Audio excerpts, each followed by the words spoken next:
Por que o autoconhecimento para artistas? O que acontece?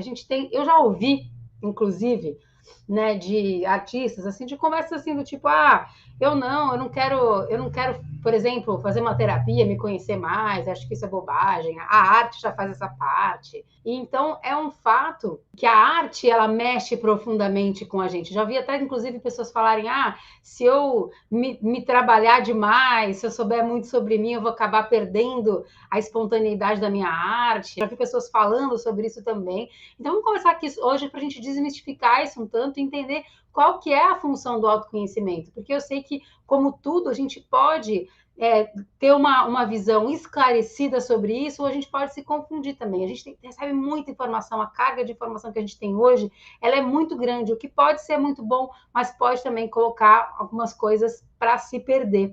Autoconhecimento para artistas, gente, não é uma coisa assim, eu só preciso do autoconhecimento e a arte já vai acontecer.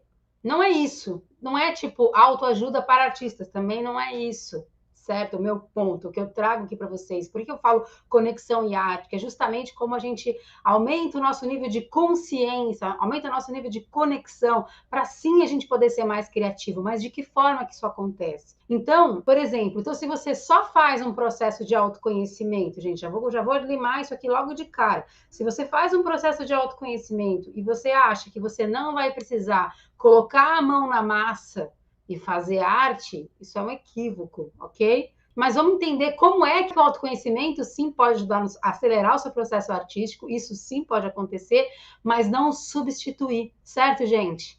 Então, assim, autoconhecimento, ele não substitui nada. E aqui eu vou começar já a explicar uma coisa para vocês, vou contar uma história para vocês. É uma história do Jung, Carl Gustav Jung, que foi um importantíssimo psiquiatra, uma pessoa, ele veio, né, ele foi contemporâneo do Freud e ele escreveu coisas muito importantes, teve descobertas muito importantes sobre essa questão dos símbolos, dos arquétipos, né? Então, quando a gente vai para essa parte desse estudo da simbologia, a gente entendeu os símbolos, ele deixou um grande legado sobre isso, ele foi uma pessoa que estudou profundamente os mitos também, certo? Então, o que aconteceu? Por que eu estou falando no Jung agora, de repente? Jung, num dado momento da história dele, ele começou a acessar, né?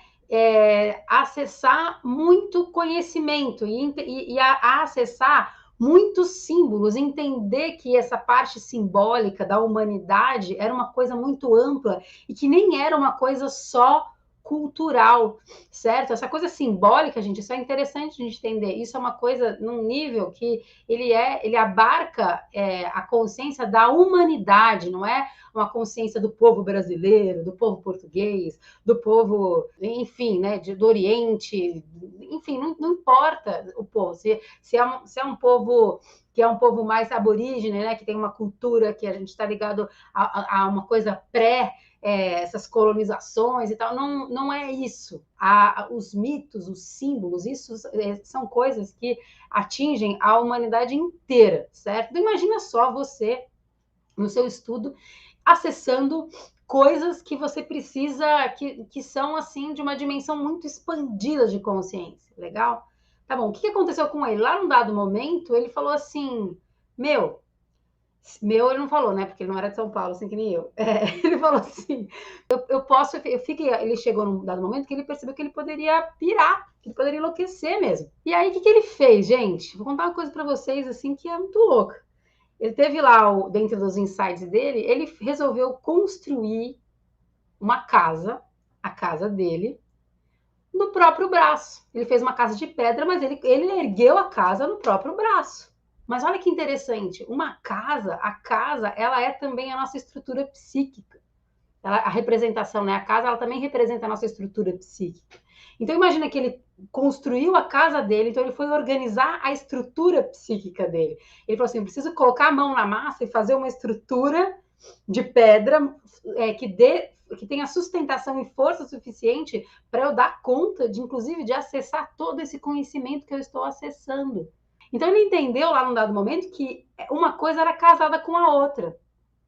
Se ele ficasse intelectualizando demais e viajando na maionese do negócio, ele podia pirar mesmo. Ou seja, então ele precisava ter uma estrutura, tudo precisa ser coerente. Aquilo que você, a sua viagem com uma coisa prática, com uma coisa ética, com uma estrutura prática para você lidar, tem que servir para alguma coisa também. Entende, gente? Então, assim, a importância de uma coisa ser casada com a outra, ok?